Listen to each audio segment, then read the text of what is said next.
আর্থিক প্রতারণার অভিযোগে প্রধান শিক্ষক সহ অন্য শিক্ষকদের আজকে বিক্ষোভ দেখালেন অভিভাবকরা। ঘটনার জেরেই উত্তেজনা ছড়িয়েছে বাঁকুড়ার 2 নম্বর ব্লকের মানকানালি গ্রাম পঞ্চায়েতের মগরা হাই স্কুলে। জানা গিয়েছে, স্কুলের পরিকাঠামো উন্নয়নের জন্য 50 লাখেরও বেশি টাকা বরাদ্দ হয়। 5 বছর পর এখনো স্কুলে কোনো উন্নয়ন হয়নি বলে অভিযোগ অভিভাবকদের অভিযোগ, 2019 সালে স্কুলের পরিকাঠামো উন্নয়নে 54 লাখেরও বেশি টাকা বরাদ্দ করা হয়, কিন্তু 5 বছরের বেশি কেটে গেলেও কোনো কাজই হয়নি, হিসেবও দিতে পারেননি প্রধান শিক্ষক। এই পরিস্থিতিতে প্রধান শিক্ষক এবং স্কুল পরিচালন সমিতির সভাপতি এবং যুব তৃণমূলের বাঁকুড়া 2 নম্বর ব্লকের সভাপতি ওই টাকা আত্মসাৎ করেছেন বলে অভিযোগ অভিভাবকদের। যদিও প্রধান শিক্ষকের দাবি তার অসুস্থতার কারণেই এত দেরি। স্কুল পরিচালন সমিতির সভাপতি এবং যুব তৃণমূল নেতা উল্টে বিরোধীদের ঘাড়ে দায় চাপিয়েছেন। স্কুল সভাপতির আর প্রধান শিক্ষক মহাশয়ের নামে অ্যাকাউন্ট আছে।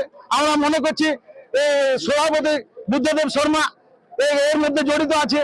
ওই টাকা যাতে তছরূপ না হয়, বিডিও সাহেব আসুক, আমাদেরকে এসে দায়িত্ব নিয়ে জানাক, না আগামী 1 মাস পরে হয়তো কাজ শুরু হবে, সেটাই আমরা চাইছি আমাদের স্কুল উন্নয়নের জন্য। যতক্ষণ না জানাবে ততক্ষণ আমরা এই আন্দোলন, অভিভাবক আন্দোলন করব এবং হেডমাস্টার স্টাফদের সমস্ত স্টাফকে আমরা আটকে রাখবো।